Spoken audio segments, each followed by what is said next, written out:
कांग्रेस के वरिष्ठ नेता एवं नैना देवी से विधायक रामलाल ठाकुर ने कहा कि आगामी बजट सत्र में कांग्रेस लोकहित के मुद्दों को लेकर विधानसभा में उठाकर सरकार को घेरेगी। वहीं उन्होंने जिला एवं प्रदेश की जनता से रेबीज की बीमारी वाले लोगों व जानवरों से बचकर रहने की अपील भी की। परिधि गृह बिलासपुर में आयोजित प्रेस वार्ता में रामलाल ठाकुर ने कहा कि गर्मियों का मौसम शुरू हो चुका है और कुछ लोगों व जानवरों में रेबीज की बीमारी बढ़ना शुरू हो गई है। उन्होंने कहा कि प्रदेश का बिलासपुर, ऊना व नालागढ़ क्षेत्र काफी गर्म है। ऐसे में यहाँ पर रेबीज ज्यादा फैलने की संभावना रहती है, लिहाजा लोग अपनी सुरक्षा के लिए डंडा साथ रखें। रामलाल ठाकुर ने कहा कि कांग्रेस आगामी विधानसभा सत्र में कोविड-19 के दौरान खर्च किए गए पैसे को सार्वजनिक किए जाने तथा जिलावार वेंटिलेटर की स्थिति स्पष्ट करने की प्रदेश सरकार से मांग करेगी। उन्होंने कहा कि इसी प्रकार न्यू पेंशन स्कीम को लेकर भी प्रदेश सरकार से स्थिति स्पष्ट करने को कहेगी कि इसके लिए प्रदेश सरकार ने क्या व्यवस्था की है। उन्होंने कहा कि कोरोना बीमारी का प्रकोप दोबारा बढ़ने लगा है। ऐसे में प्रदेश के स्वास्थ्य संस्थानों में मूलभूत सुविधाएं उपलब्ध होनी चाहिए। उन्होंने कहा कि कांग्रेस प्रदेश सरकार से जानना चाहेगी कि उसने कोविड के दौरान कितने चिकित्सकों, पैरामेडिकल स्टाफ की नियुक्ति की तथा कितने स्वास्थ्य संस्थान नए खोले और कितने अपग्रेड किए। उन्होंने कहा कि प्रदेश के 2 जिलों में बनाए गए कोविड केयर सेंटरों में कथित अव्यवस्था के चलते यहां पर उपचार के लिए जाने वाले लोगों में से अधिकतर की मौत हुई है। इसको लेकर भी प्रदेश सरकार से जवाब मांगा जाएगा। रामलाल ठाकुर ने कहा कि प्रदेश में कानून व्यवस्था का बहुत बुरा हाल है और कांग्रेस इस मामले को बजट सत्र में उठाकर प्रदेश सरकार से प्रदेश में गत 3 वर्षों में हुए बलात्कार, मर्डर, छेड़छाड़ व अन्य आपराधिक मामलों का आंकड़ा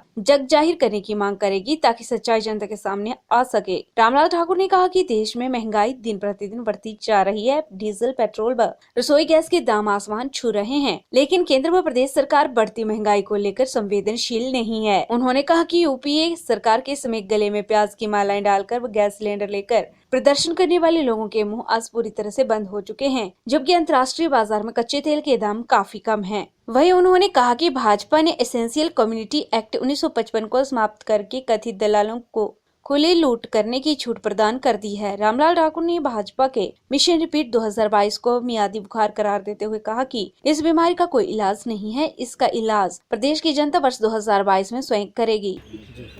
देखो, ऐसा है कि 26 तारीख से हिमाचल प्रदेश विधानसभा का बजट सत्र शुरू हो रहा है और उस बजट सत्र में कांग्रेस पार्टी जो है वो विधानसभा में कुछ ऐसे महत्वपूर्ण विषयों को उठाएगी जिसका सीधा संबंध जो है हिमाचल प्रदेश के लोगों से है और मुल्क के लोगों से है।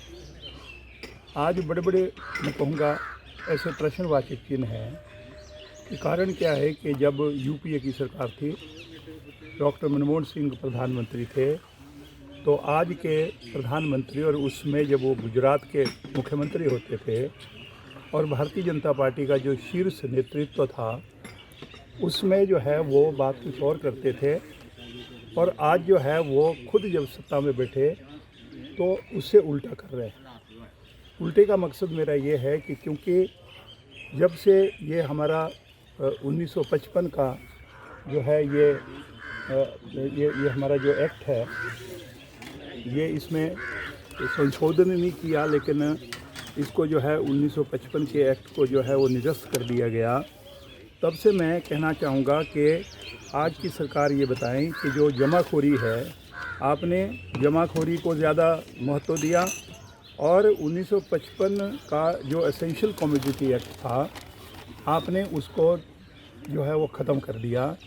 उससे ये होगा कि जो अर्थव्यवस्था है उस पर नियंत्रण जो है वो सरकार का नहीं रहेगा और साथ में जो बड़े बड़े पूंजीपति है उन्होंने जमाखोरी करके जो रोज़मर्रा की जो चीज़ें हैं वो उनके ऊपर जो है वो अंकुश करेंगे और जब मर्जी कीमतें बढ़ाएंगे और जब इच्छा करे तो उसको कम कर देंगे।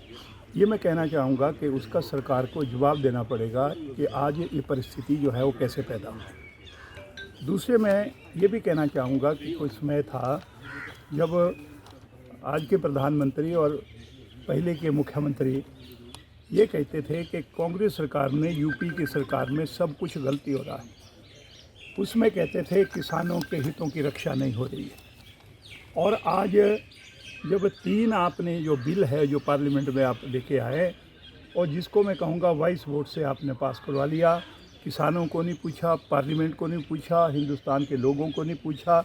और आपने जिस दिन राज्यसभा से ये बिल जो है वॉइस वोट से जिसको पारित कहा गया कि हो गया, उसी रात को राष्ट्रपति महोदय की स्वीकृति करके उन तीनों बिलों को आपने कानून का जो है वो कानून बना दिया।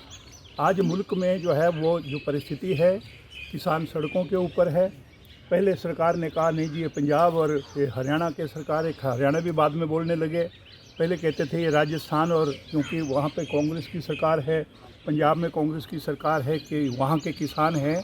आज कारण क्या है कि आज यूपी जल रही है। आज यूपी में जो वहाँ पे पंचायत महासभाएं हो रही हैं, उसमें जो किसान हैं अपना रोष प्रकट कर रहे हैं। आज हिंदुस्तान का एक कोना कोना जो है वो आज इस कानून से जो है वो अपना विरोध जो है वो जता रहा है।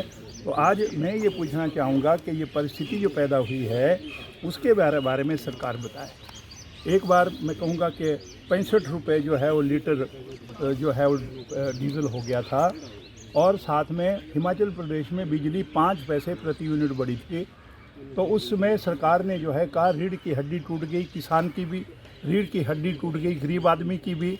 लेकिन आज मैं कहना चाहूँगा कि आज जब डीजल जो है वो 100 रुपये को क्रॉस कर रहा है, और मैं आपसे ये भी कहना चाहूँगा कि आज जो है वो जब ये कीमतें इतनी बढ़ गई है कि जो आज आदमी के कंट्रोल से भी बाहर हो गई। आज अगर मान लो डीजल की कीमत बढ़ी है तो भाड़ा बढ़ेगा, डीजल की कीमत बढ़ेगी तो रेल का किराया बढ़ेगा, बस का किराया बढ़ेगा, और ये सारी चीज़ें जो है वो बिल्कुल कंट्रोल में नहीं है सरकार के। इन चीज़ों को लेके जो है वो सरकार को हम पूरा प्रयास करेंगे कि वहाँ पे उनको घेरने का जो है वो कांग्रेस पार्टी जो है ये सारा कुछ करे।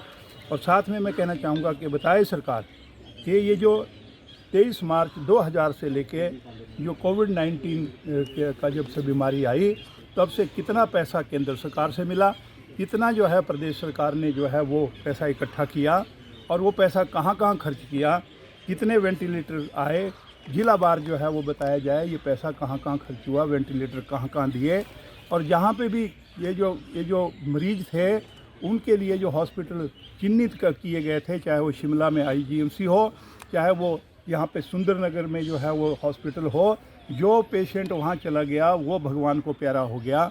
वहाँ पे जो है ना कोई भी पेशेंट बचा नहीं, खाने को ठीक नहीं। और मैं ये भी कहना चाहूँगा कि जो सामग्री देनी चाहिए थी पुलिस को, होम गार्ड को, जो पैरामिलिट्री का काम कर रहे हैं हमारे इस समय में, और मैं ये कहना चाहूँगा कि जो हमारे स्वास्थ्य विभाग के कर्मचारी है, आंगनवाड़ी वर्कर है, उनके स्वास्थ्य का बिल्कुल ख्याल नहीं रखा गया। यहाँ तक कि उनको मास्क तक नहीं दिए गए, हैंड सैनिटाइज़र तक नहीं दिए गए।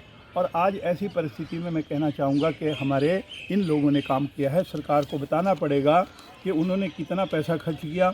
और साथ में मैं ये भी कहना चाहूँगा कि जो नई पेंशन स्कीम है ये जब से लागू हुई है वर्ष 2003 के बाद, ये बताया जाए कि उसमें जो है वो क्या व्यवस्था जो है ना सरकार ने करी है, कितने कर्मचारी जो है वो नई पेंशन स्कीम में है, कितने जो है वो ओल्ड पेंशन स्कीम में है, और उसका विरोध कर्मचारी क्यों कर रहे हैं।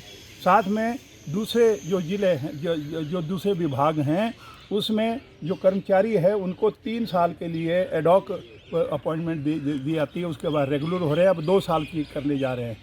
लेकिन कारण क्या है कि पुलिस का जो कांस्टेबल है वो पहले तो 3 साल तो एडॉक पहले रहेगा, फिर 8 साल तक जो है वो उसको कोई पूछने वाला नहीं है, और वो 8 साल के बाद जो है तब उसकी रेगुलर होने की जो है ना बारी आएगी। मैं कहूँगा सरकार करके रही है। PRTV news bureau report Bilaspur.